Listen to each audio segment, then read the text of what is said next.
को बोले थे कि नेक्स्ट लेक्चर में डिस्कस करेंगे ट्रिग्नोमेट्री, लेकिन 12th का टॉपिक स्टार्ट कर रहे हैं। कारण दो है कि सबसे 11 से ज़्यादा 12th का टॉपिक्स का क्वेश्चंस पूछता है। दूसरा, बहुत लोग 12th का बेसिक पढ़ रहे हैं, तो आईआईटी का अगर प्रैक्टिस करवाएंगे ज़्यादा तो उनको ज़्यादा फायदा होगा। इसलिए 12th का डिटर्मिनेंट मैट्रिसेस स्टार्ट करेंगे। ठीक है, तो इसमें सबसे पहले डिटर्मिनेंट देखेंगे और उसके बाद मैट्रिसेस बताएंगे।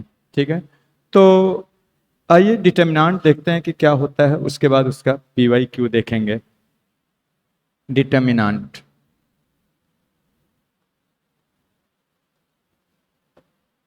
डिटर्मिनेंट होता क्या है?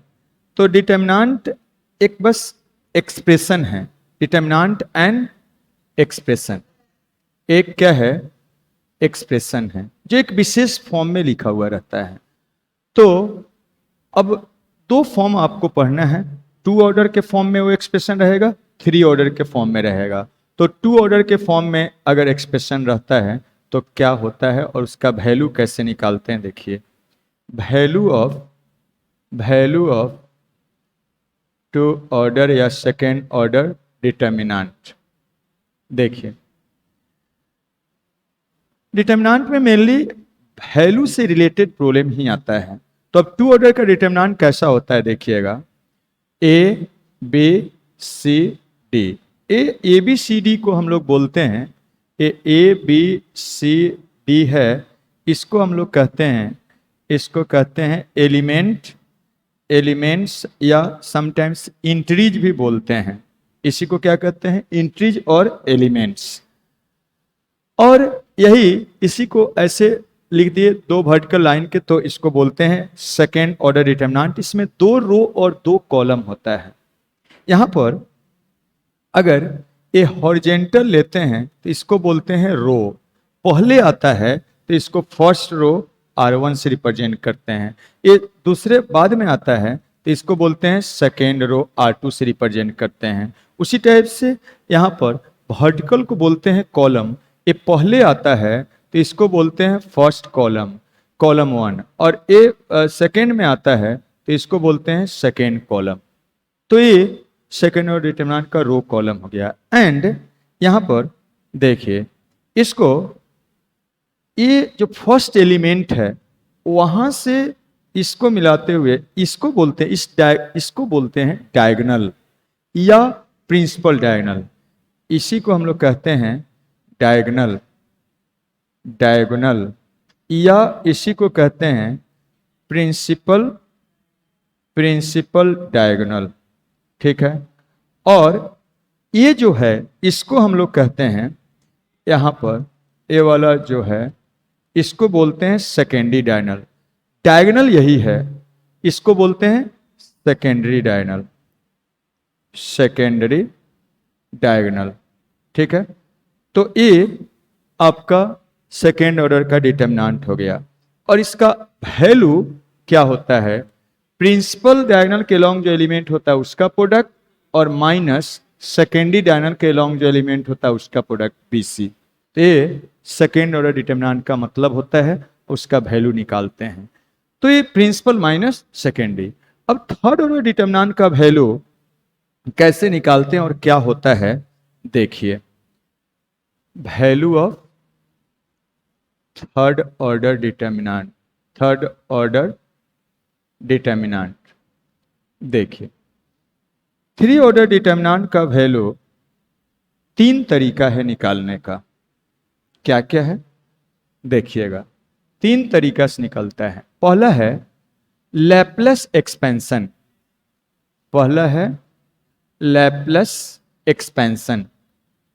एक्सपेंशन से निकाल सकते हैं। दूसरा है सेरस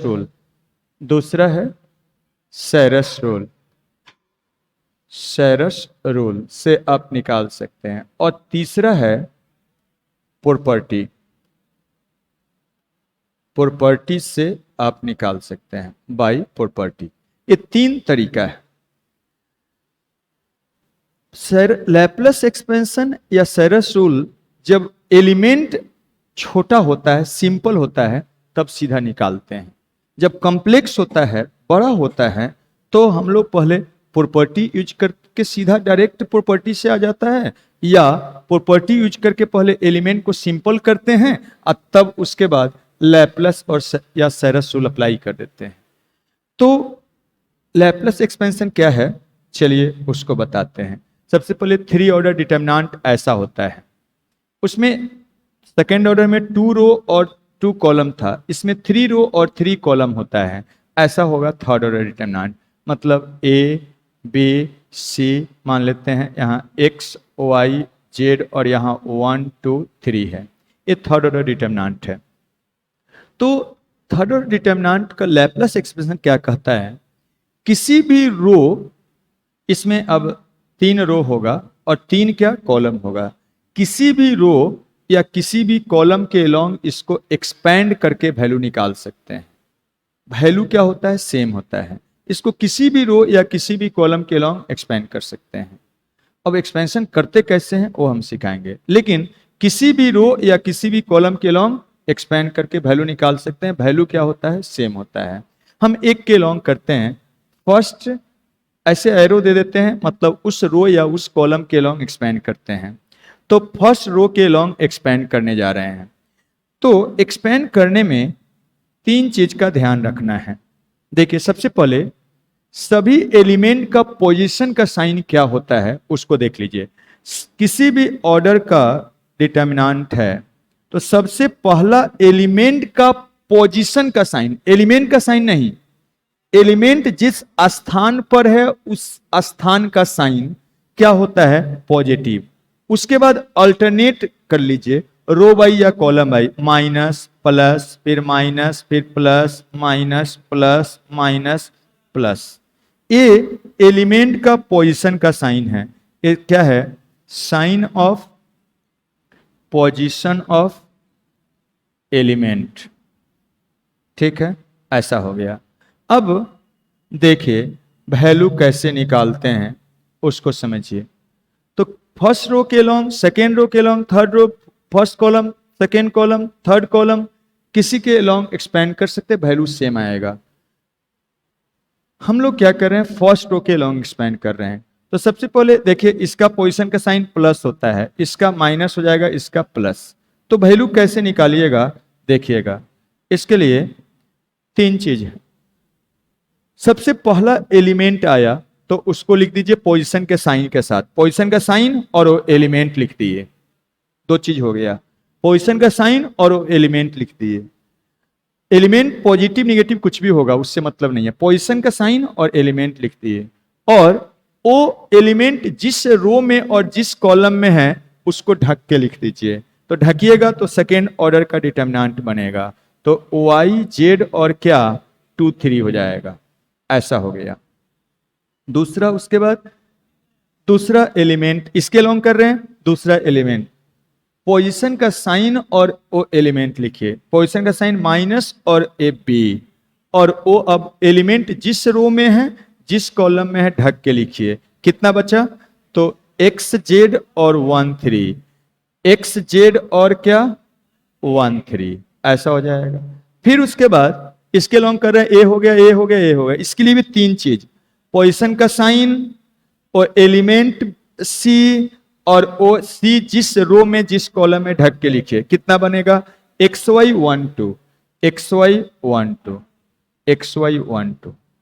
आप इसके लॉन्ग भी कर सकते थे सेम तरह से, इसके लॉन्ग, इसके लॉन्ग। जो 3 चीज करना है, किसी भी रो के लॉन्ग या कॉलम के लॉन्ग कर रहे हैं, हर एलिमेंट के लिए 3 चीज, उसका पोजीशन का साइन, वो एलिमेंट लिख दीजिए, और वो एलिमेंट जिस रो कॉलम में ढक के लिख दीजिए। यही हो गया। अब इसके बाद इसका वैल्यू निकाल लीजिए। लेकिन ये हम लोग आगे से मन में करेंगे, ये वाला चीज। ये कहां रहेगा, मन की बात है, मन में रहेगा, मन में। ठीक है, ये सीधा डायरेक्टली अब इसी चीज को लिखना है। आगे से क्या लिखेंगे, तो वही चीज हम कर। अब सेकेंड ऑर्डर डिटरमिनेंट जो लिखे हैं, यहीं पर ढक के यहीं वैल्यू नहीं निकाल सकते हैं, तो यहीं पर सीधा वैल्यू प्रिंसिपल माइनस सेकेंडरी करके निकाल लेंगे। तो इसका सीधा डायरेक्ट लिखेंगे तो पोजीशन का साइन प्लस और ए, और वो जिस रो कॉलम ढक के 3y minus 3y minus 2z ऐसा हो जाएगा। फिर उसके बाद माइनस ऑफ बी, और इसको ढक के 3x माइनस 3 ऑफ जेड, मतलब इसका वैल्यू सीधा वहीं से निकाल लेंगे। तो इसको ढकिएगा 3x माइनस 1 जेड हो जाएगा, सिंपली जेड लिख देते हैं। और फिर उसके बाद प्लस ऑफ सी, और ए सी जिस रो कॉलम ढकिएगा तो 2x minus of Y, 2x minus of क्या y हो जाएगा। यही हो गया। तो इसी को बोलते हैं क्या, लैप्लस एक्सपेंशन। अब दूसरा सेरस रूल बाई प्रॉपर्टी एक एक करके देखते हैं। तो ये लैप्लस एक्सपेंशन से ऐसे वैल्यू निकालते हैं। इसको सीधा डायरेक्टली तब यूज करते हैं जब एलिमेंट क्या हो, सिंपल हो, छोटा हो। अगर आप ही देखिए जब एलिमेंट सिंपल नहीं होगा तो कैलकुलेशन क्या हो जाएगा, बहुत अधिक हो जाएगा। इसलिए जब सिंपल एलिमेंट होता है तब यूज करते हैं, या किसी एक रो में या एक कॉलम में अगर जीरो होता है अधिक से अधिक तो उसके लॉन्ग एक्सपेंड करते हैं। जैसे देखिए मान लीजिए इसमें जीरो रहता, बी और सी जीरो रहता, तो बी जीरो रहता तो सबको जीरो बना देता, इसको कैलकुलेट नहीं करना पड़ता। सी जीरो रहता तो इसको भी जीरो बना देता। तो इसलिए जनरली हम लोग उस रो या कॉलम के लॉन्ग एक्सपेंड करते हैं जिसमें अधिक से अधिक जीरो हो। तो अधिक से अधिक जीरो होगा तो जो एलिमेंट जीरो होगा उसका कोरस्पॉन्डिंग सेकेंड ऑर्डर का डिटरमिनेंट का वैल्यू निकालने का जरूरत नहीं पड़ेगा। क्लियर है? ऐसा है। तो ये था लैप्लस एक्सपेंशन से करते हैं। दूसरा सेरस रूल है, चलिए उसको कैसे करते हैं, उससे कैसे वैल्यू निकालते हैं उसको दिखाते हैं। अब सेरस रूल है, सेरस रूल है वो क्या है देखिएगा,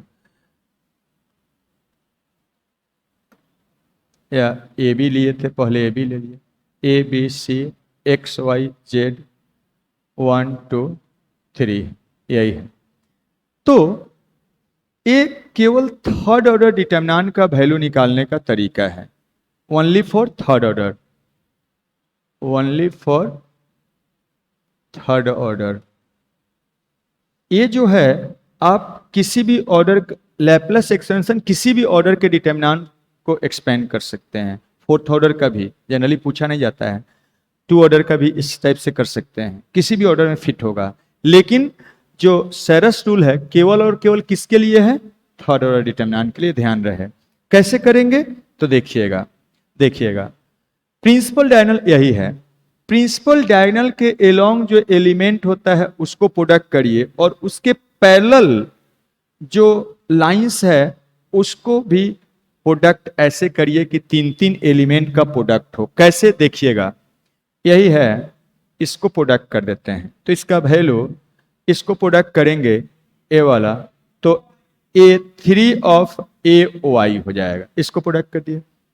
अब उसके नीचे में नीचे आते हैं, उसके पैरेलली नीचे आइए, ए हो गया है प्रिंसिपल है, उसके पैरेलली नीचे आते हैं। कितना एलिमेंट है, दो ही है लेकिन तीन चाहिए, तो इसी के पैरेलल ऊपर जाइए जहां एक मिलता है, तो इसको इसके साथ, इसके साथ, इसके साथ प्रोडक्ट कर दीजिए तो क्या बनेगा देखिए, तो 2CX हो जाएगा।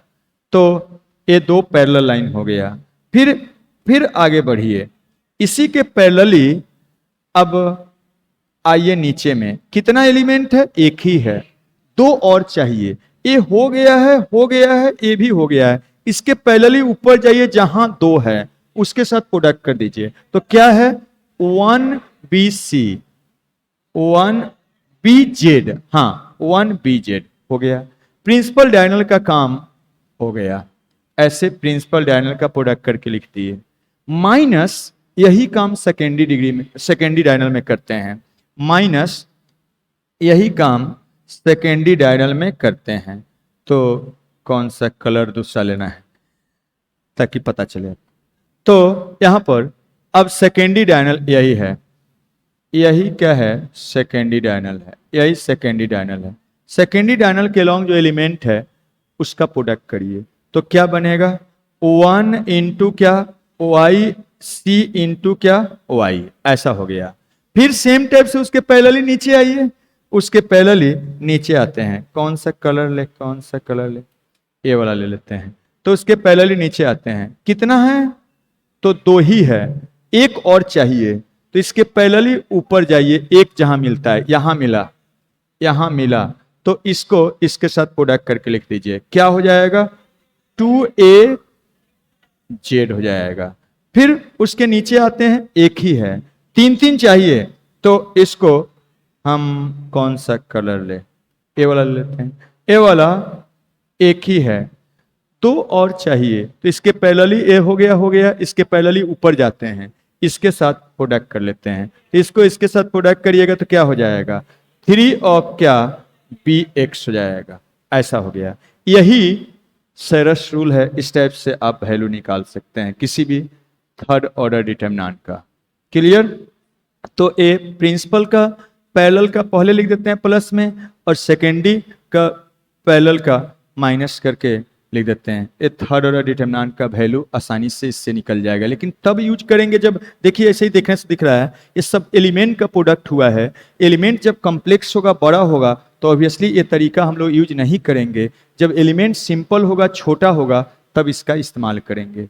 तो ये है सेरस रूल से वैल्यू निकालना। अब आगे आते हैं बाई प्रॉपर्टी। प्रॉपर्टी क्या होता है और कैसे निकालते हैं उसको बताते हैं। Properties of determinant.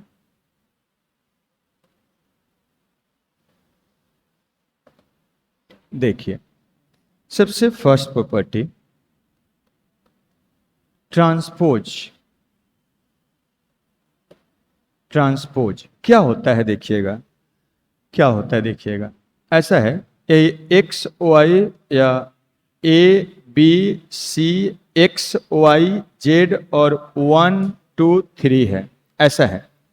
तो ट्रांसपोज क्या कहता है कि सभी रोज को करस्पॉन्डिंग कॉलम्स में आप इंटरचेंज कर सकते हैं। ऐसा करने से डिटरमिनेंट का वैल्यू चेंज नहीं होता है। मतलब आर ऐसे लिख दिए मतलब सारा रो, और सी ऐसे लिख दिए मतलब सभी कॉलम्स, और ऐसे लिख दिए मतलब इंटरचेंज। तो सभी रोज को करस्पॉन्डिंग कॉलम्स में आप इंटरचेंज कर सकते हैं। ऐसा करने से डिटरमिनेंट का वैल्यू चेंज नहीं होता है। तो आप लिख सकते, देखिए फर्स्ट रो को ए वाला, फर्स्ट रो को आप फर्स्ट कॉलम बनाइए ए बी सी, सेकेंड रो को सेकेंड कॉलम बनाइए एक्स वाई और क्या जेड, थर्ड थर्ड रो को थर्ड कॉलम बनाइए 1 2 और 3। ऐसा कर सकते हैं। ऐसा करने से डिटरमिनेंट का वैल्यू चेंज नहीं होता है। ठीक है, तो इस टाइप से आप कर सकते हैं। यहाँ पर इस टाइप से कर सकते हैं। यहाँ पर ए वाला ऐसे लिख देते हैं, ए वाला ग्रीन गया है, ए वाला ब्लू गया है, ए वाला रेड गया है। ठीक है, तो इस टाइप से आप, इसी को बोलते हैं ट्रांसपोज ऑफ क्या डिटरमिनेंट। और एक बात देखिए, जो यहां रो में है यहां कॉलम में चला गया, तो सभी करस्पॉन्डिंग, ये फर्स्ट रो फर्स्ट कॉलम हो गया, सेकेंड रो सेकेंड कॉलम हो गया, थर्ड रो थर्ड कॉलम हो गया, मीन्स करस्पॉन्डिंग रो में चला जा रहा है, रो करस्पॉन्डिंग कॉलम में चला जा रहा है, मतलब रो कॉलम बन जा रहा है। इसलिए आगे जो भी प्रॉपर्टी रो के लिए होता है वो इक्वली वैलिड है किसके लिए, कॉलम के लिए। वो इक्वली आप कॉलम के लिए अप्लाई कर सकते हैं। इसी को बोलते हैं ट्रांसपोज करना। देखिए नेक्स्ट है रो और कॉलम चेंज।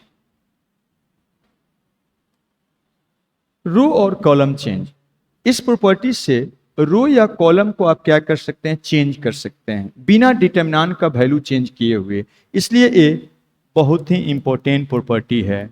इस प्रॉपर्टी से कभी भी एलिमेंट अगर सिंपल नहीं रहता है तो उसको चेंज करके हम लोग सिंपल बनाते हैं, वैल्यू निकालते हैं। इसलिए बहुत इंपॉर्टेंट प्रॉपर्टी है, क्योंकि अगर एलिमेंट सिंपल है तब तो सीधा डायरेक्टली भी आप सेरस रूल या एक्सपेंशन कर सकते हैं। लेकिन अगर एलिमेंट सिंपल नहीं रहता है तो इस प्रॉपर्टी से हम लोग उसको सिंपल बनाते हैं और तब वैल्यू निकालते हैं। इसलिए ये प्रॉपर्टी बहुत यूजफुल है रो या कॉलम को चेंज करने के लिए। ये प्रॉपर्टी से आप क्या कर सकते हैं, कोई भी रो मान लीजिए ith रो है उसको चेंज कर सकते हैं। ये चेंज का सिंबल है।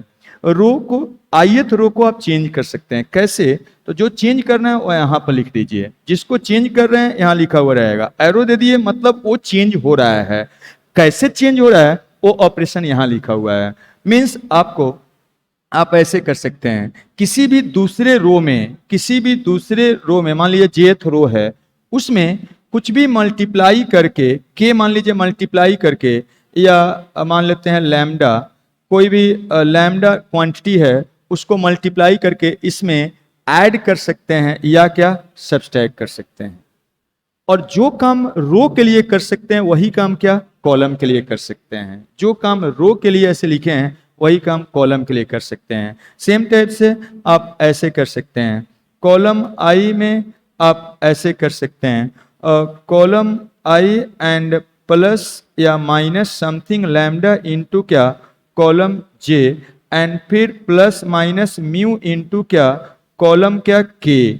मीन्स आप क्या कर रहे हैं, किसको चेंज कर रहे हैं, तो ith कॉलम को चेंज कर रहे हैं। कैसे? तो jth कॉलम में कुछ मल्टीप्लाई कर दिए या kth कॉलम में कुछ मल्टीप्लाई करके ऐड या सब्सट्रैक्ट करके। चेंज केवल क्या हो रहा है ith कॉलम। यहां पर बहुत लोग कंफ्यूजन ये होता है कि अच्छा इस यहां पर jth कॉलम में लैम्डा मल्टीप्लाई किए या kth कॉलम में म्यू मल्टीप्लाई किए तो चेंज हो गया। नहीं, उसमें मल्टीप्लाई करके जस्ट उसका यूज करते हैं। चेंज कौन हो रहा है, तो जो यहां लिखा हुआ है वही चेंज हो रहा है। यहां भी उसी टाइप से चेंज कौन करते हैं, तो यहां जो लिखा हुआ है वो चेंज हो रहा है। मल्टीप्लाई करके उसको jth रे में कुछ मल्टीप्लाई कर रहे हैं और इसमें ऐड कर रहे हैं, लेकिन उससे का केवल यूज करते हैं, उसको चेंज नहीं करते हैं। चेंज यहां जो लिखा हुआ है उसको करते हैं। तो ये तरीका से हम लोग रो या कॉलम को चेंज कर सकते हैं। एक को चेंज करने के लिए एक ही रो को दूसरा रो को यूज कर सकते हैं, या एक को चेंज करने के लिए दोनों, दूसरा कॉलम या कॉलम है तो कॉलम, रो है तो रो यूज कर सकते हैं। ये ध्यान रहे। दूसरा बात ये ध्यान दीजिए, अगर यही लैम्डा के जगह पर हम 1 लिख देते हैं तो क्या हो जाएगा, सिंपली 2 रो का ऐड या सब्सट्रैक्शन हो जाएगा। मतलब ith रो को चेंज करेंगे कैसे, हम jth रो को ऐड करके या सब्सट्रैक्ट करके। उसी टाइप से अगर लैम्डा और म्यू अगर सिंपली 1 रख देते हैं तो ith कॉलम में हम केवल ऐड या सब्सट्रैक्ट कर रहे हैं। तो ये भी एक तरीका हो गया। कुछ मल्टीप्लाई करके किसी दूसरे रो में कुछ मल्टीप्लाई करके जिसको चेंज कर रहे हैं उसमें ऐड सब्सट्रैक्ट करिए, या सिंपली ऐड सब्सट्रैक्ट करिए। तो ये प्रॉपर्टी कहता है रो चेंज। इस ऑपरेशन से आप रो या कॉलम को चेंज कर सकते हैं। देखिए यहां पर एक बात ध्यान दीजिए, इसमें हम लोग का एम होता है, इसमें जो हम लोग का एम होता है, इस प्रॉपर्टी को एम रखते हैं। रो कॉलम चेंज क्यों करते हैं, हम लोग एम रखते हैं कि किसी एक रो में या एक कॉलम में अधिक से अधिक क्या हो जाए, 0 हो जाए। एम रखते हैं to make maximum number of zeros in 1 row या कॉलम, या और मेक एलिमेंट्स सिंपल एलिमेंट्स बनाने के लिए हम लोग काम करते हैं, element simple.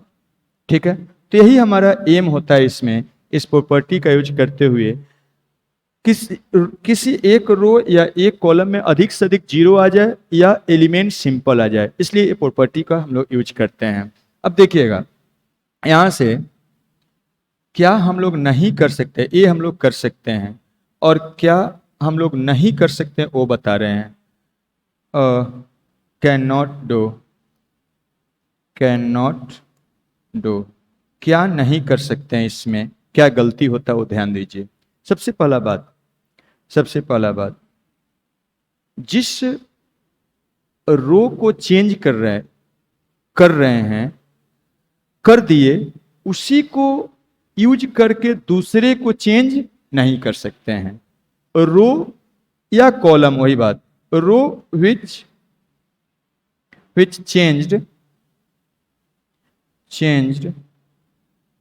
cannot use to change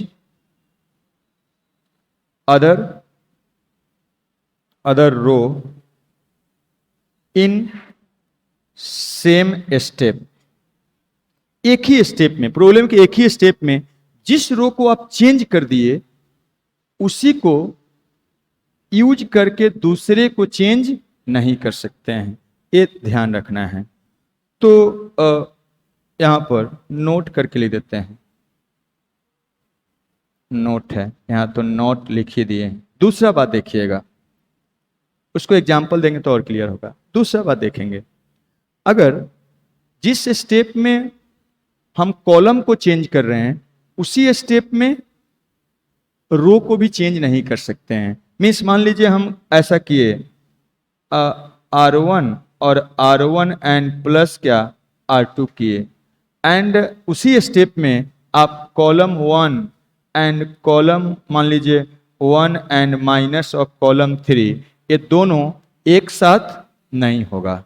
means रो भी चेंज कर रहे हैं, कॉलम भी चेंज कर रहे हैं, एक साथ ऐसा नहीं कर सकते हैं। अगर एक ही स्टेप में अगर कॉलम चेंज कर रहे हैं तो कॉलम ही चेंज करेंगे, रो चेंज कर रहे हैं तो रो ही चेंज करेंगे, दोनों एक साथ चेंज नहीं कर सकते हैं। नेक्स्ट है, देखिएगा इसी में सेकेंड में, थर्ड में ऐसा है, अगर रो को चेंज कर रहे हैं तो उसको कॉलम का यूज करके चेंज नहीं कर सकते हैं। रो को चेंज करना है तो कॉलम का यूज करके चेंज नहीं कर सकते। रो को चेंज करने के लिए रो का इस्तेमाल करना है, कॉलम को चेंज करने के लिए कॉलम का इस्तेमाल करना है। ऐसा नहीं कि रो के लिए कॉलम को यूज कर दीजिए, कॉलम के लिए रो को यूज कर लीजिए, ऐसा नहीं कर सकते हैं। नेक्स्ट है, देखिएगा, अगर आप रो को चेंज कर रहे हैं तो ऐसा बहुत लोग सोचते हैं कि अच्छा सर बोले हैं रो में किसी दूसरे को ऐड कर सकते हैं, सब्सट्रैक्ट कर सकते हैं, तो मल्टीप्लाई भी कर देते हैं। नहीं, किसी रो में किसी दूसरे रो को मल्टीप्लाई करके आप चेंज नहीं कर सकते हैं। या आप कॉलम में भी वही सेम चीज अप्लाई होगा। कॉलम 1 में मान लीजिए कॉलम 1 इंटू कॉलम 2, आप ऐसा नहीं कर सकते हैं। सेम तरह से आप किसी रो को चेंज करना है तो उसमें डिवाइड नहीं कर सकते, एक रो में दूसरे रो को डिवाइड नहीं कर सकते हैं। Means R1 divided by R2, या कॉलम में हम चेंज कर रहे हैं कॉलम 1 बाई कॉलम 2, ऐसा नहीं कर सकते हैं, ऐसा नहीं कर सकते हैं। क्लियर? तो ये ध्यान रखना है। देखिए, एक हम एग्जाम्पल लेते हैं, इससे एग्जाम्पल लेते हैं, देखिएगा एक एग्जाम्पल लेते हैं कि जैसे देखिए 2k और -3k 1 2 3 है, और क्या 2 3 और 6 है, इसी का वैल्यू निकालना है। ऐसे तो एलिमेंट सिंपल ही है, सीधा डायरेक्ट भी सरस रूल या आप एक्सपेंशन लैप्लेस एक्सपेंशन से कर सकते हैं। लेकिन अगर हम ये रो चेंज अप्लाई करके इसको सिंपल बनाएं तो क्या कर सकते हैं, देखिएगा। ऑब्जर्वेशन इसके लिए जरूरी होता है। रो बाई कॉलम बाई ऑब्जर्व करिए एलिमेंट कैसा है, और तब हम लोग अप्लाई करते हैं। तो यहां देखिए, यहां -3k है, यहां k है, 2k है। हम अगर ऐसा करते हैं, हम यहां अगर ऐसा करते हैं, कॉलम 3 को चेंज करते हैं, कॉलम 3 को चेंज करते हैं। कैसे कॉलम 3 को चेंज कर रहे हैं? कैसे कॉलम 3 में हम ऐसा कर देते हैं 3 टाइम्स ऑफ कॉलम 1। क्यों? क्योंकि इसमें 3 मल्टीप्लाई करके जोड़ेंगे तो ये वाला 0 हो जाएगा। फिर उसी टाइप से कॉलम 2 को चेंज कर रहे हैं। कैसे? तो कॉलम 2 एंड क्या, इसमें 2 मल्टीप्लाई करके कॉलम 1 में इसको क्या करते हैं, घटा देते हैं, तो ये 0 हो जाएगा। ये वाला हम लोग अप्लाई कर रहे हैं। तो क्या फायदा हुआ देखिए, ऐसा करने से 3 मल्टीप्लाई करके जोड़ेंगे तो ये 0 हो जाएगा, अगर इसमें 2 मल्टीप्लाई घटाएंगे तो ये 0 हो जाएगा।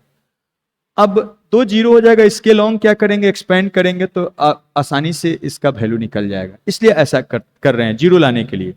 अब बहुत लोग सोचते हैं कि अच्छा ए वाला 0 बना लिए सर, ए वाला 0 बना लिए, तो ऐसा कर दीजिए कि आप कॉलम 1 को भी ऐसे चेंज कर लीजिए कि कॉलम 1 में ऐसा करते हैं, इसमें 3 डिवाइड कर दीजिए सर, 1/3 इंटू कॉलम 3, और 3 डिवाइड करिए तो माइनस के हो जाएगा, इसमें जोड़ दीजिएगा तो ए वाला क्या हो जाएगा, ए भी 0 हो जाएगा, और ए भी 0, ए भी 0, ए भी 0, इसके लॉन्ग एक्सपेंड करेंगे तो 0 हो जाएगा। लेकिन ध्यान दीजिए क्या बताए हैं आपको बोले हैं row which changed can not use to change other row in same step. एक ही स्टेप में जो रो चेंज हो गया उसको चेंज करने के लिए, दूसरे को चेंज करने के लिए यूज नहीं कर सकते हैं। Row which change can not use to change other row in same step. तो आप क्या देख रहे हैं, ए कॉलम 3 चेंज हो गया, उसी का यूज करके कॉलम 1 को आप फिर फर्दर चेंज नहीं कर सकते हैं। अगर ऐसा करने लगे तो सभी डिटरमिनेंट का वैल्यू 0 0 ला सकते हैं, ये ध्यान रहे। तो हम यहां कॉलम 3 को चेंज किए हैं, कॉलम 1 का यूज किए हैं, कॉलम यहां पर 2 को चेंज किए हैं, कॉलम 1 को यूज किए हैं। तो यहां से आप ऐसा कर सकते हैं, ये वाला अप्लाई नहीं कर सकते हैं। तो चलिए यहां से अगर करेंगे तो क्या फायदा होगा देखिएगा, ये केवल कॉलम 3 को चेंज कर रहे हैं, यहां पर 3 1 का यूज करते हुए चेंज कॉलम 3 हुआ है। तो क्या करना है, इसमें 3 मल्टीप्लाई करके ऐड कर देना है, तो 3 के और -3 के क्या हो जाएगा 0। यहाँ 3 मल्टीप्लाई करके ऐड करेंगे 6 हो जाएगा, यहाँ 3 करस्पॉन्डिंग को ऐड करते हैं तो 3 मल्टीप्लाई करके 6 और 6 कितना हो जाएगा 12 हो जाएगा, ऐसा हो गया। फिर अब ये चेंज हो गया है, ये चेंज हो गया, अब इसमें 2 मल्टीप्लाई करके सब्सट्रैक्ट कर रहे हैं, तो 2 मल्टीप्लाई करके घटाइएगा 0 हो जाएगा, 2 मल्टीप्लाई घटाइएगा 0 हो जाएगा, 2 मल्टीप्लाई घटाइएगा 3 - 4 कितना -1 हो जाएगा। एंड यहां ए अनचेंज रहा, के 1 2 ऐसा है। ध्यान दीजिए केवल हम लोग कॉलम 1 का यूज किए, उसमें कुछ मल्टीप्लाई नहीं किए, उसका मल्टीप्लाई करके यूज किए। कॉलम 2 को चेंज करने के लिए कॉलम 1 में 2 मल्टीप्लाई करके बस उसका यूज किए हैं। चेंज कौन हुआ है, तो कॉलम 3 और 2 जो चेंज होता है उसके लिए ऐसे लिखते हैं, ये ध्यान रहना चाहिए। अब इसके अलोंग इसमें 2 0 है, इसके अलोंग एक्सपेंड कर दीजिए तो क्या आएगा, तो पोजीशन का साइन प्लस माइनस क्या प्लस, तो प्लस के और के जिस रो कॉलम में है उसको ढक दीजिए, प्रिंसिपल माइनस सेकेंडरी, तो 0 और -6 हो जाएगा। और एंड फिर ए वाला -0 सबको 0 बना देगा वो वाला, फिर ए वाला 0 +0, तो this is equal to 6k हो जाए। तो इस टाइप से इस प्रॉपर्टीज का यूज करते हैं। ये रो चेंज प्रॉपर्टी बहुत काम का है, इसको ध्यान रखना है। नेक्स्ट प्रॉपर्टी देखते हैं, नेक्स्ट प्रॉपर्टी देखते हैं थर्ड, स्केलर मल्टीप्लिकेशन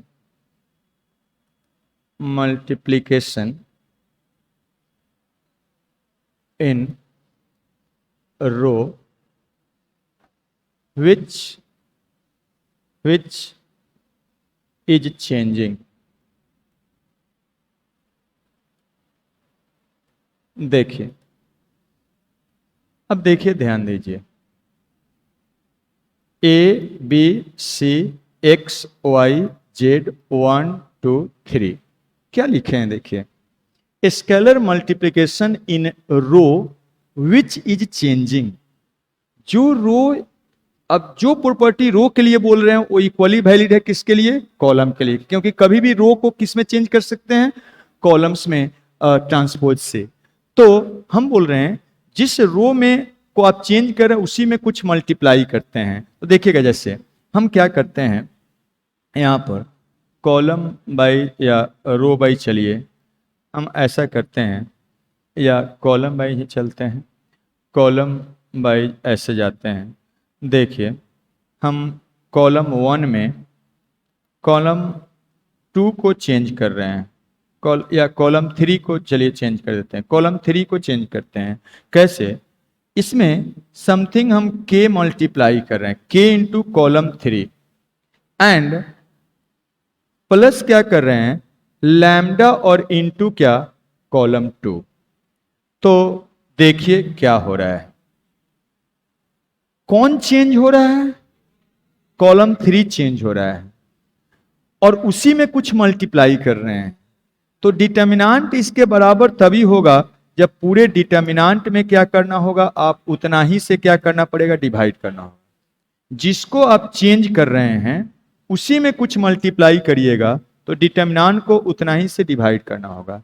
लेकिन यहां C2 का खाली यूज हो रहा है, चेंज कॉलम 3 हो रहा है, तो उसमें कुछ मल्टीप्लाई करेंगे तो डिटर्मिनांट को डिवाइड करने की जरूरत नहीं है। तो अब इसमें ए तो अनचेंज्ड है, ए एक्स और 1, कॉलम 2 भी अनचेंज है, खाली कॉलम 3 को चेंज कर रहे हैं, तो ए वाला बी वाई और 2 होगा। कॉलम 3 कैसे चेंज कर रहे हैं, तो इसमें 3 मल्टीप्लाई कर देना है, तो 3C 3Z और 9 हो जाएगा। और इसमें क्या कर रहे हैं, लैम्डा मल्टीप्लाई करके ऐड कर रहे हैं, तो इस कॉलम 2 में तो क्या लैम्डा इंटू बी प्लस क्या लैम्डा इंटू वाई प्लस क्या 2 लैम्डा हो जाएगा, या लैम्डा इंटू 2 ही लिखते हैं। तो देखिए जो चेंज नहीं हो रहा है उसमें मल्टीप्लाई करके दूसरे को चेंज करने से कोई अंतर नहीं पड़ता है, लेकिन जो चेंज हो रहा है उसी में कुछ मल्टीप्लाई करिएगा स्केलर, तो डिटर्मिनेंट को उतना ही से क्या करना पड़ता है, डिवाइड करना होता है।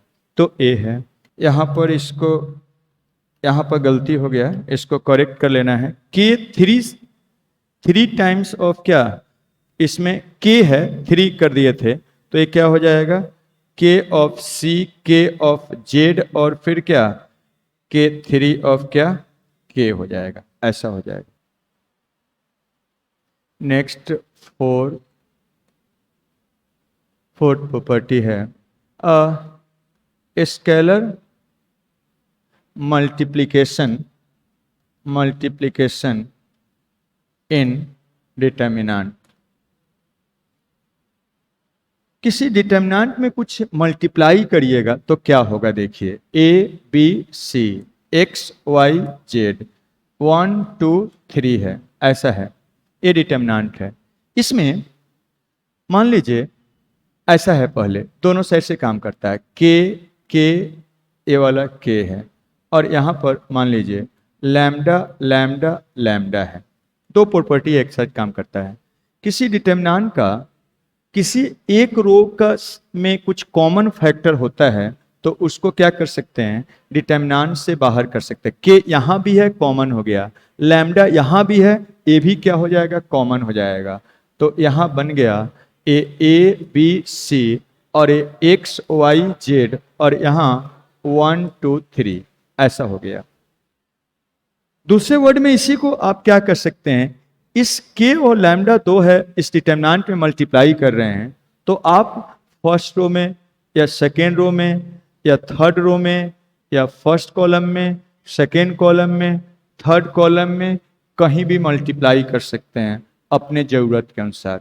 तो यहां पर तो फर्स्ट में और सेकेंड में मल्टीप्लाई किए हैं, इसको ऐसे भी कर सकते हैं, हम के को उठा के इसमें कर दिए, तो ये वाला के एक्स के वाई के जेड और लैम्डा को उठा के यहां मल्टीप्लाई कर देते हैं, कहीं भी कर सकते हैं। तो हम क्या लैम्डा ए लैम्डा यहां मल्टीप्लाइड हो जाएगा और क्या लैम्डा इंटू 1 और बाकी तो वैसे ही रह जाएगा बी सी और 2 3, ऐसे कर सकते हैं। तो ये क्या है आपका स्केलर मल्टीप्लिकेशन किसी डिटर्मिनेंट में, या दूसरे वर्ड में कुछ कॉमन लेना है किसी एक रो से सभी एलिमेंट में, तो कुछ कॉमन फैक्टर है तो डिटर्मिनेंट से बाहर कर सकते हैं। तो ये प्रॉपर्टी था। नेक्स्ट है देखिए नेक्स्ट है fifth, all zero. All zero क्या कहता है, किसी एक रो का या एक कॉलम का सारा एलिमेंट अगर जीरो है तो डिटरमिनेंट का वैल्यू क्या होता है, जीरो। जीरो जीरो जीरो है। मान लीजिए यहाँ एक्स वाई जेड है, ए बी सी है, तो इस डिटरमिनेंट का वैल्यू जीरो हो जाएगा। आप इसी के लॉन्ग अगर एक्सपेंड करेंगे तो जीरो नहीं हो जाएगा। तो इसलिए ये ऑल जीरो प्रॉपर्टी होता है। किसी एक रो या एक कॉलम का सभी एलिमेंट अगर जीरो है तो डिटरमिनेंट का वैल्यू सीधा क्या, जीरो लिख सकते हैं। फिफ्थ सिक्स नंबर प्रॉपर्टी है ए प्रोपोर्शनली या आइडेंटिकल प्रॉपर्टी। बोलिए आइडेंटिकल, ऐसे लिख देते हैं, टू आइडेंटिकल, आइडेंटिकल या प्रोपोर्शनल, प्रोपोर्शनल लाइंस। लाइंस मतलब रो, तो रो या यहाँ प्रोपोर्शनल पैरेलल लाइंस लिख देते हैं, पैरेलल लाइंस। ठीक है, तो दो अगर आइडेंटिकल या प्रोपोर्शनल पैरेलल लाइंस है तो उसका डिटरमिनेंट का वैल्यू क्या हो जाता है, जीरो। देखिए कैसे, यहां पर देखिए x, मान लीजिए ए वाला ए बी सी है और ए भी ए बी सी है, ए भी ए बी सी है और ये 1 2 3 है, तो इसका वैल्यू क्या हो जाएगा, जीरो। सिंस यहाँ क्या है R1 और क्या है ए वाला R2, दोनों आइडेंटिकल है मतलब इक्वल है, ये दोनों इक्वल है, इसलिए इसका वैल्यू जीरो। क्यों हो जाएगा जीरो, क्योंकि इसमें से इसको घटाइएगा तो जीरो जीरो हो जाएगा और उसके लॉन्ग एक्सपेंड करिएगा तो वैल्यू तो जीरो हो जाएगा। या अब जो काम रो के लिए हो रहा है इक्वली वैलिड है किसके लिए, कॉलम के लिए। या ऐसा हो जाए, मान लीजिए ऐसा हो जाए, इसी में मान लीजिए समथिंग के इंटू क्या ए, के इंटू क्या बी और के इंटू क्या सी है, और यहाँ पर ए बी सी है, यहाँ पर 1 2 3 है, तब भी ये जीरो हो जाएगा। सिंस यहाँ पर ए R1 इज प्रोपोर्शनल टू क्या है, R2 है। दो क्वांटिटी को प्रोपोर्शनल बोलते हैं जब एक में कुछ कांस्टेंट मल्टीप्लाई करने से दूसरे के बराबर आ जाता है, तो इसमें के मल्टीप्लाई कर दिया तो इसके बराबर आ जाएगा, इसलिए प्रोपोर्शनल है तब भी जीरो हो जाएगा। वही बात सेम तरीका से कर सकते हैं, अगर इसमें के मल्टीप्लाई करके सब्सट्रैक्ट कर देते हैं तो जीरो जीरो हो जाएगा कि नहीं, या के इसमें से कॉमन ले लेते हैं तो दोनों आइडेंटिकल हो जाएगा, एक ही बात है। तो दो रो प्रोपोर्शनल या दो कॉलम या दो लाइन, बोलिए इसी को हम लाइन लिख दिए हैं, मीन्स उसमें कॉलम भी आ गया और क्या रो भी आ गया, तो डिटरमिनेंट का वैल्यू क्या हो जाएगा, zero. Next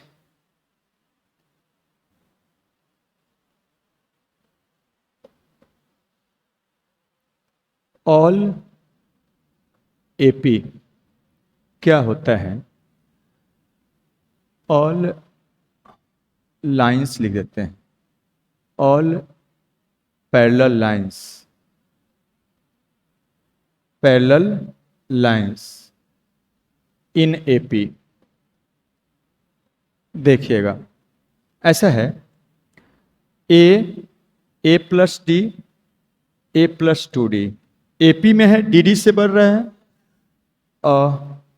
capital A cap two capital D, और यहाँ पर A plus two times of D, और यहाँ कुछ ले लेते हैं एक्स, एक्स प्लस वाई और एक्स टू ऑफ वाई। यहाँ पर ए भी एपी में है, ऑल पैरेलल लाइंस एपी, सभी पैरेलल लाइंस क्या है, एपी में है, तो ए भी एपी में है, ए भी एपी में है और ए वाला भी क्या है, एपी में है। तो ऐसा जब होता है तो डिटरमिनेंट का वैल्यू क्या होता है, जीरो। ऐसा होता है तो डिटरमिनेंट का वैल्यू जीरो होता है। आप देख सकते हैं क्यों, आप देखिएगा, अगर ऐसा करिएगा, इसमें कॉलम 2 में, या पहले कॉलम 3 को कर देते हैं, कॉलम 3 में कॉलम 2 को सब्सट्रैक्ट करिए एंड कॉलम, तब उसके बाद पहले इसको चेंज कर दिए इसका यूज करके, तब इसको चेंज कर रहे हैं। फिर कॉलम 2 में कॉलम 1 को सब्सट्रैक्ट करिए, ऐसा करिएगा। देन ये वाला यहाँ भी D D D small D capital D Y हो जाएगा, इसको घटाएगा तो यहाँ भी डी और क्या डी इतना हो जाएगा, वाई हो जाएगा। मतलब वो दोनों प्रोपोर्शनल हो जाएगा, सॉरी हाँ आइडेंटिकल हो जाएगा, प्रोपोर्शनल नहीं आइडेंटिकल हो जाएगा। यहाँ small D capital D Y, यहाँ भी आपका small D capital D Y, तो दोनों आइडेंटिकल हो गया, तो वैल्यू क्या हो जाएगा 0। तो देन यहाँ पर column 2 is equal to column क्या 3 हो जाएगा, इसलिए इसका वैल्यू 0। लेकिन अब से सीधा प्रॉपर्टी याद रखेंगे कि सभी लाइंस अगर एपी में है, चाहे वो रो लाइन हो या कॉलम लाइंस, अगर एपी में है तो डिटरमिनेंट का वैल्यू क्या हो जाएगा 0 हो जाएगा। ठीक है, नेक्स्ट आगे चलिए।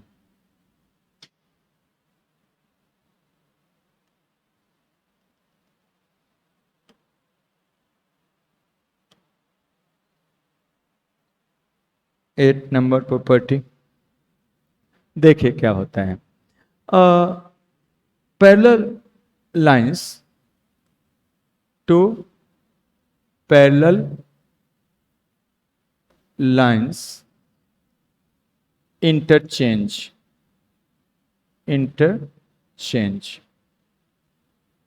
To parallel lines interchange. दो पैरेलल लाइन को अगर इंटरचेंज करिएगा तो क्या होगा, देखिएगा। ऐसा है एक्स वाई जेड, या पहले ए बी सी लिख देते हैं, A B C X Y Z, और यहां पर 1 2 3 ऐसा हो गया।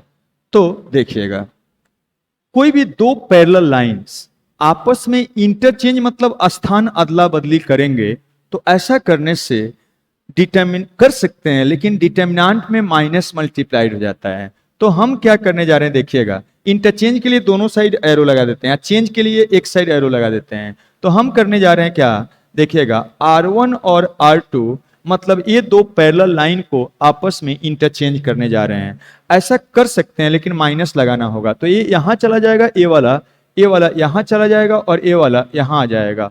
तो ये यहां कर दीजिए, तो एक्स वाई जेड, और ये वाला यहां कर दीजिए, तो ए बी सी, और यहां पर क्या 1 2 3।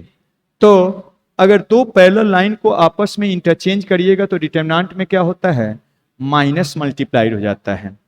नेक्स्ट,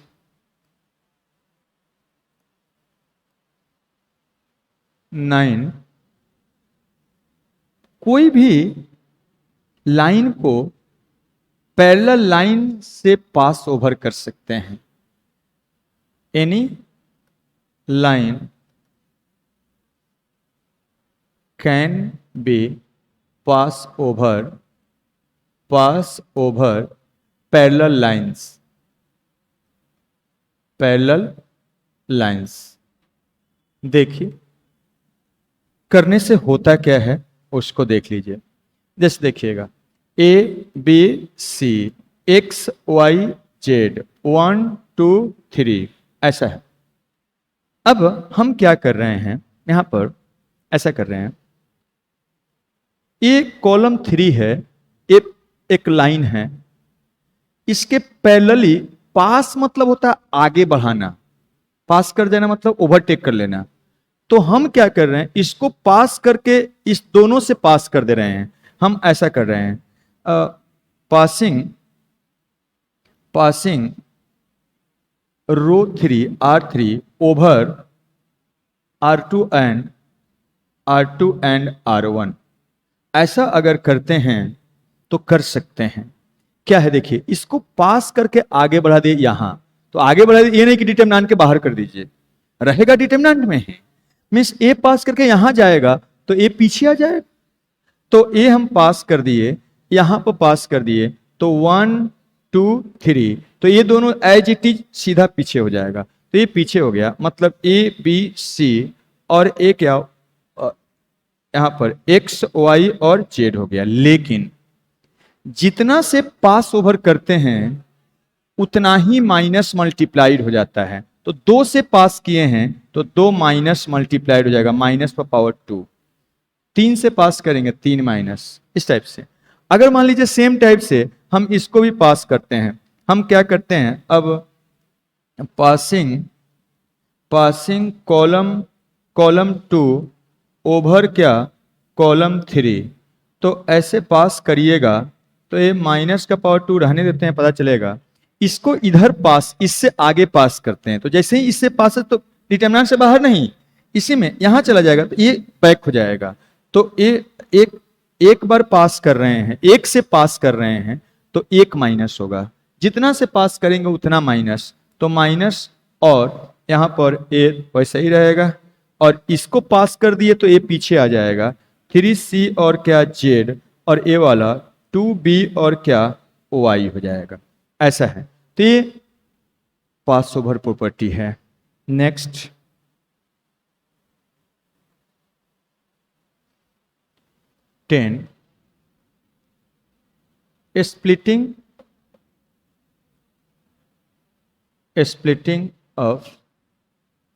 splitting in sum, बोलिए splitting in sum। देखिए ऐसा है, मान लीजिए ऐसा है, a1 प्लस a2 है, यहाँ b1 प्लस b2 है, और यहाँ c1 प्लस c2 है, और यहाँ x y z है, और ये 1 2 3 है।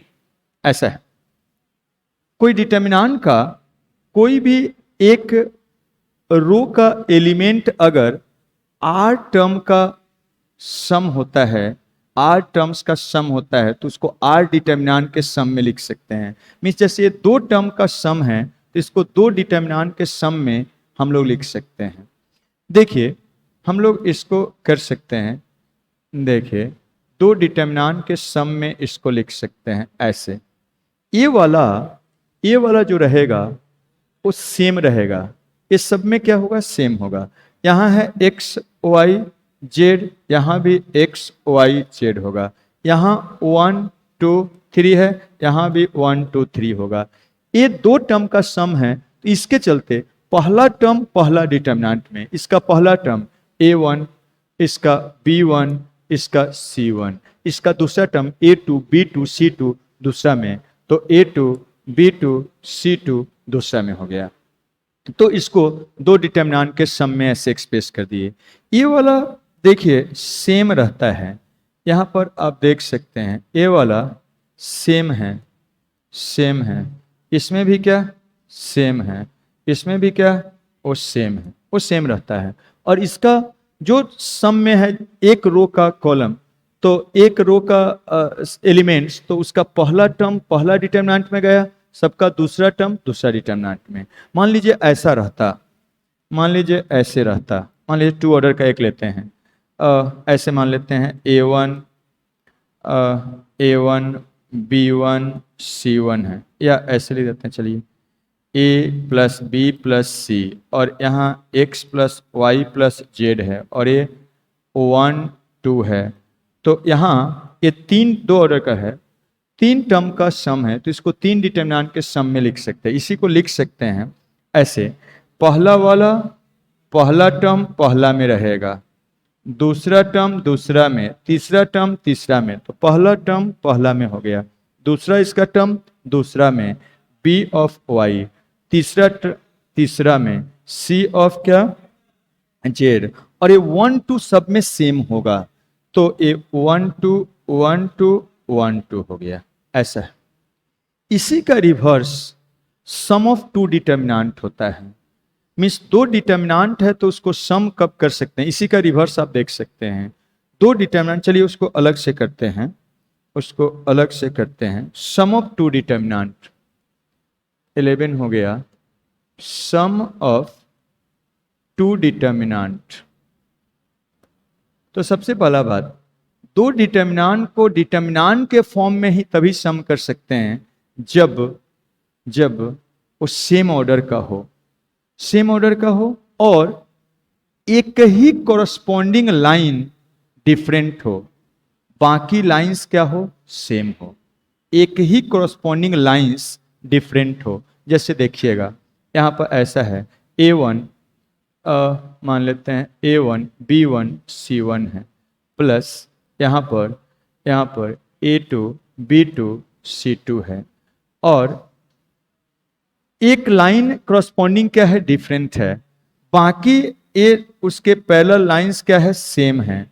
मतलब ए एक्स वाई जेड है तो ये भी एक्स वाई जेड है, ये वाला 1 2 3 है तो ये भी 1 2 3 है, ऐसा है। तब इसको सम कर सकते हैं। कैसे? उसी का रिवर्स है, देखिए। जो अब तभी सम कर सकते हैं, ये दोनों में क्या होना चाहिए, सेम। चलिए इसको लिखते हैं, ये दोनों में क्या होना चाहिए, सेम। ये सेम है, सेम लाइंस, सेम लाइंस है। ये लाइंस क्रॉसपॉन्डिंग क्या है, सेम है। एक केवल क्रॉसपॉन्डिंग क्या है, डिफरेंट है। एक ही क्रॉसपॉन्डिंग लाइंस क्या होना चाहिए, डिफरेंट होना चाहिए। Corresponding one line are different. तो एक ही क्रॉसपॉन्डिंग लाइन क्या है, डिफरेंट है, और उसके पैरेलल जितना दूसरा लाइंस है सब सेम है, तभी आप ऐड कर सकते हैं। और कैसे करते हैं ऐड? तो ऐड करना है तो आपको क्या करना है, क्रॉसपॉन्डिंग जो डिफरेंट लाइंस है उसका क्रॉसपॉन्डिंग एलिमेंट को ऐड कर दीजिए। A1 plus A2, B1 plus क्या B2, फिर C1 प्लस क्या C2, और उसके बाद जो सेम वाला है दोनों में वो यहां पर आ जाएगा, X Y Z, और ए वाला 1 2 3। तो डिटर्मिनेंट को डिटर्मिनेंट के फॉर्म में ही तभी ऐड कर सकते हैं जब एक ही कॉरस्पॉन्डिंग लाइन डिफरेंट हो और बाकी पैरेलल लाइंस क्या हो, सेम हो। सेम वाला को ऐसे ही लिख देते हैं और डिफरेंट वाला कॉरस्पॉन्डिंग ऐड कर देते हैं। लेकिन अगर एक से अधिक पैरेलल लाइंस डिफरेंट है तो डिटर्मिनेंट को डिटर्मिनेंट के फॉर्म में सम नहीं कर सकते हैं, आपको वैल्यू निकाल के कभी भी सम कर सकते हैं। जैसे मान लीजिए ऐसा आ गया, ऐसा आ गया एक्स वाई, या ऐसे लिखते हैं यहाँ पर ए बी सी डी है, और यहाँ पर प्लस एक्स वाई और जेड भी है। तो बहुत तो सोचते हैं अच्छा डिटर्मिनेंट को सम करना है तो a प्लस एक्स हो जाएगा, b प्लस वाई हो गया, c प्लस जेड हो गया, और फिर यहाँ पर d प्लस क्या भी हो गया। क्या कर सकते हैं ऐसा? नहीं, a वाला नहीं होगा। एक ही क्रॉसपॉन्डिंग रो डिफरेंट नहीं है, ए डिफरेंट है तो ए भी डिफरेंट हो गया। एक ही क्रॉसपॉन्डिंग रो डिफरेंट होना चाहिए, बाकी सब क्या सेम होना चाहिए। यहाँ पर ऐसा नहीं है, इसलिए हम लोग डिटर्मिनेंट को डिटर्मिनेंट के इस टाइप से नहीं कर सकते हैं, ये तरीका गलत हो जाएगा, ध्यान रखना है। तो ये था प्रॉपर्टीज ऑफ डिटर्मिनेंट। इस सब का यूज करते हुए हम लोग डिटर्मिनेंट का वैल्यू निकालते हैं, और मैक्सिमम इसी प्रॉपर्टीज का यूज करके निकलेगा जब इजी होगा। तो नेक्स्ट लेक्चर में और कुछ प्रोडक्ट ऑफ मैट्रिक्स, दो डिटर्मिनेंट का प्रोडक्ट कैसे करते हैं उसको देखेंगे। फैक्टर थ्योरम होता है, को फैक्टर फॉर्मूला होता है, और डिटर्मिनेंट को समेशन कैसे करते हैं वो कर देंगे, और फिर उसके बाद PYQ बताएंगे। ठीक है, तो मिलते हैं कल फिर।